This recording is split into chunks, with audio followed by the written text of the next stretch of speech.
상주 FM 93.9MHz 오늘의 상주 소식입니다. 여러분 안녕하세요. 아나운서 손샛별입니다. 6월 둘째 주 한 주간의 상주 소식 전해드립니다. 전해드리는 모든 내용은 상주방송의 보도자료를 인용했음을 알려드립니다. 상주시 보건소는 제37회 세계 금연의 날을 맞이해 지난 27일부터 31일까지 금연주간 캠페인을 실시했습니다. 세계 금연의 날은 매년 5월 31일로 1987년 세계보건기구가 창립 40주년을 맞아 담배 연기 없는 사회를 만들기 위해 지정한 날입니다. 이 캠페인에서는 보건소와 금연지도원, 경북금연지원센터가 참여해 중앙시장과 경북대학교 상주캠퍼스 등 여러 시설에서 피켓 홍보와 체험부스 등을 운영했습니다. 다음 소식입니다. 상주시는 경로당 이용 어르신들의 만족도 향상과 이용의 활성화를 위해 590개소 경로당에 5월 28일부터 12월 31일까지 연 12회 밑반찬을 제공하는 행복경로당 운영사업을 실시합니다. 2024년 행복경로당 운영사업은 공모를 통해 경북광역자활센터가 수행기관으로 선정돼 사업을 수행하게 됐으며 조리는 경북희망나름이 협동조합, 배송은 상주지역자활센터와 지역자활기업인 행복나름이에서 협업으로 진행합니다. 행복경로당 운영사업은 지난 2022년 경상북도 시범사업으로 시작해 올해 3년째 시행되는 사업으로 기존의 단순한 사랑방 역할을 넘어서 다양한 역할을 수행하는 경로당을 만들기 위한 일환으로 진행하고 있습니다. 다음 소식입니다. 상주시는 지난 30일 마을 대피소 실전 대응 주민 대피 훈련을 실시했습니다. 개운 15통 마을회관에서 실시된 훈련은 정상원 부시장을 주재로 해 마을 순찰대와 마을 주민, 공무원, 경찰, 소방 등 150여 명이 참석했습니다. 마을 순찰대는 예측 불가능한 재난에 신속하게 대처할 수 있도록 이통장 등 지역 실정의 밝은 자로 구성돼 마을 내 위험 징후를 예찰하여 공무원과 협조해 사고를 방지하고 주민 대피 지원 등 재난으로부터 지역 주민들의 안전을 확보하는 역할을 수행합니다. 이번 훈련에서는 집중호우로 인한 산사태 상황을 가정해 진행했으며 주요 내용은 마을 순찰대 예찰 활동을 통한 이상 징후 확인, 상황 판단 회의를 통한 주민 대피 결정, 민관 협력을 통한 취약계층 대피 지원, 풍수해 행동요령 교육 등입니다.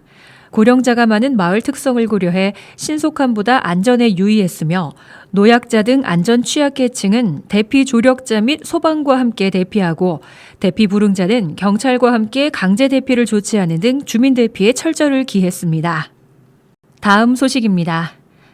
상주시는 2024년 재산세 정기분의 정확하고 공평한 과세를 위해 시청 및 읍면 직원들이 2024년 5월 29일부터 31일까지 합동작업을 실시했습니다. 재산세는 과세 기준일인 6월 1일 기준 주택 토지 이외 건축물, 선박, 항공기 등 소유자에게 7월과 9월에 부과되며 소유권 및 토지 이동 등 변동사항이 잦고 특히 1가구 1주택 특례 등 대다수 시민과 밀접한 관련이 있는 지방세의 대표 세목입니다. 이로 인해 과세 체계가 복잡하고 과세 자료가 방대해 연중 체계적이고 시스템화된 대장 관리가 필요한 실정입니다. 이번 합동작업을 계기로 시청 및 읍면의 세무 담당자들의 전문성을 강화하고 체계적인 재산세 과세 자료 점검을 추진해 세무 행정의 신뢰성을 높일 방침입니다. 다음 소식입니다. 상주시는 6월 정기분 자동차세 부과에 앞서 과세 자료 일제 정비를 시행합니다. 자동차세 과세 대상은 상주시에 등록된 5만 8천여 대의 자동차 중 비과세 및 감면 대상과 연납으로 납부가 완료된 경우를 제외한 나머지 자동차를 대상으로 합니다. 이번 일제 정비는 대장 전수조사를 통해 용도와 차종 변경 등 과세 대상 차량의 변경 등록에 따른 과세 기관 등을 정비하고 상속 개시 후 미이전 차량의 납세 의무 승계 및 연납 후 전입 전출 차량에 대해 중점 정비를 실시합니다. 특히 감면 대상인 장애인과 국가유공자에 대한 자격 변동 사항 등을 철저히 조사해 사회복지 대상자에 대한 감면 지원에 최선을 다할 방침이며 국가나 지방자치단체가 소유한 자동차 중 비과세 대상 자동차에 대한 조사도 병행합니다. 다음 소식입니다.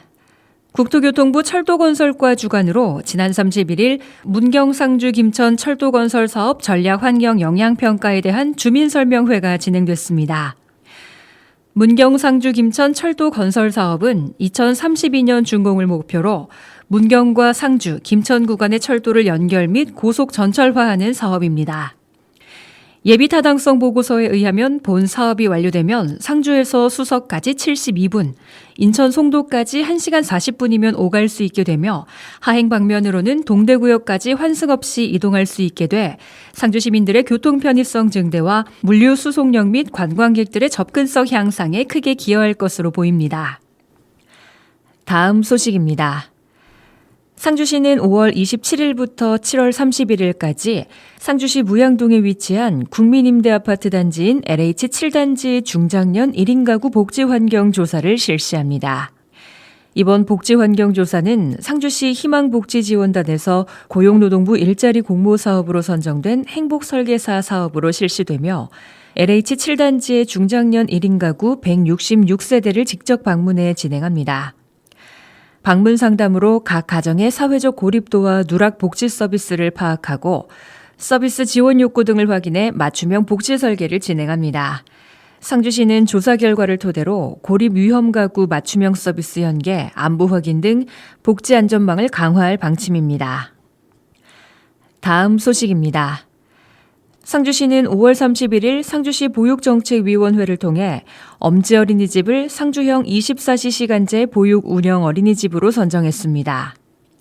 상주형 24시 시간제 어린이집 지원 사업은 야간 및 휴일 등 언제든지 필요한 때에 아이를 맡길 수 있는 맞춤 보육 제공 사업으로 일과 가정의 양립을 지원하고 안심하고 맡길 수 있는 보육 환경을 제공하고자 상주시 특수시책으로 추진하는 시범 사업입니다. 24시 시간제 보육 어린이집으로 선정된 엄지 어린이집에서는 6월 한 달간 보육교직원 채용을 진행하고 7월부터는 평일 오후 6시부터 자정까지, 주말 및 공휴일은 오전 9시부터 오후 6시까지 시간제 보육을 실시할 예정입니다. 관내 거주 중인 6개월에서 5세 이하 미취학 아동 중 부모의 일시적인 부재로 긴급 보육이 필요한 아동에게 돌봄 서비스를 제공하며 시간당 1,000원의 본인 부담금이 있습니다. 다음 소식입니다. 상주시 종합자원봉사센터는 지난 1일 상주시 함창읍 척동 1, 2에서 자원봉사자들의 재능 나눔을 통한 행복마을 사업을 펼쳐 주민들에게 큰 호응을 얻었습니다.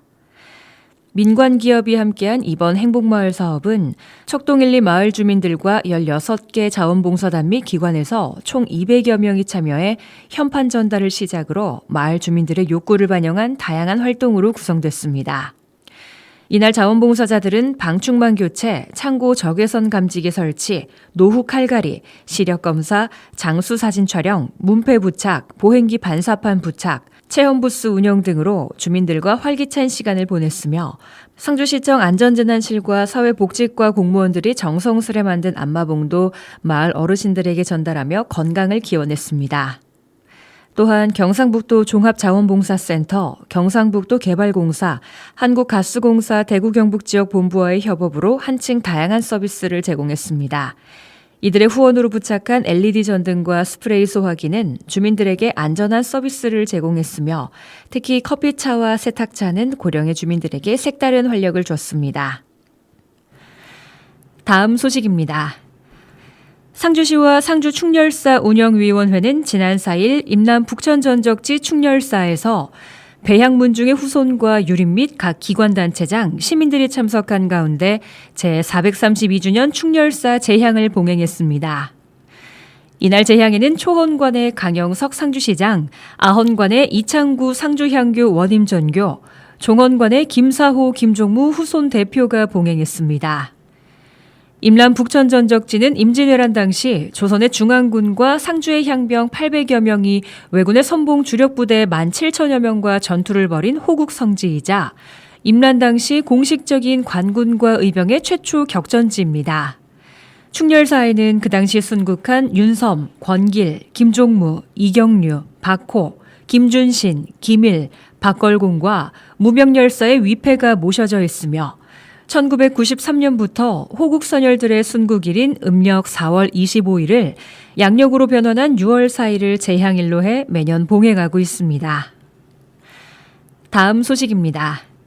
한국한복진흥원에서는 지난 4일 전통문화산업진흥법 제5조에 따른 전통문화산업진흥 기본계획 수립에 관해 유관기관 및 한복 관련 종사자들의 다양한 의견을 수렴하는 한복 분야 정책 토론회가 열렸습니다. 이번 토론회는 문화체육관광부가 주최하고 한국공예디자인문화진흥원이 주관하며 전병극 문화체육관광부 제1차관 장동광 한국공예디자인문화진흥원 원장, 강영석 상주시장을 비롯해 한복 관련 종사자와 전문가 등 50여 명이 참석했습니다. 한복의 일상화 및 산업화를 주제로 열린 토론회의 첫 번째 발표는 이민주 한국학중앙연구원 전통한국연구소 연구원이 맡아 한복 입는 문화가치 확산 방안을, 두 번째 발표는 권혜진 이화여자대학교 겸임교수가 한복업계 산업생태계 활성화를 위한 인접 분야 연계 방안을 주제로 진행했습니다. 주제 발표 후 금기숙 유구마당 박물관 관장이 좌장을 맡아 전문가 토론이 진행됐으며 토론회는 김용식 한복대의 대표, 지수현 원광디지털대학교 교수, 서정화 한복대표, 박인숙 한국의상금실 대표 등 4명의 전문가가 참여해 심도 있는 논의를 펼쳤습니다.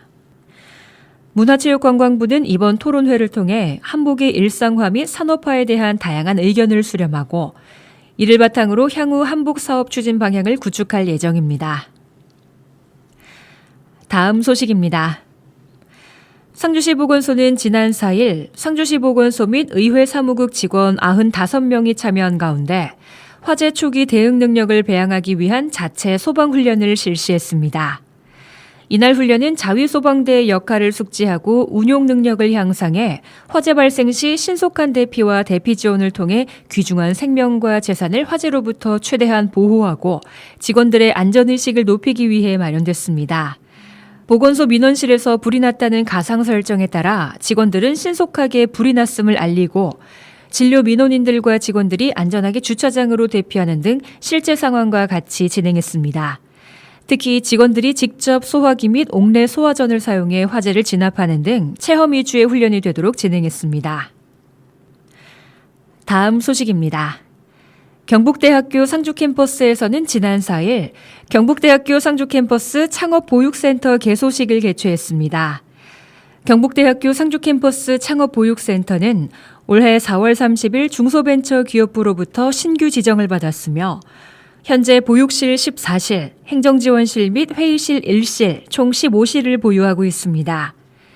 상주시에서는 중소벤처기업부의 신규 지정을 받기 전인 2011년부터 경북대학교 산학협력단과 업무협약을 체결하고 매년 2천만 원의 보조금을 지원해 상주캠퍼스 창업보육센터 창업자 지원에 힘쓰고 있습니다. 이번 주 상주 소식은 여기까지입니다. 스위스로우의 사랑에 들려드리면서 저는 인사드립니다. 아나운서 손세별이었습니다. 한 주간도 함께해 주신 상주 시민 여러분 고맙습니다. 즐거운 주말 보내시기 바랍니다.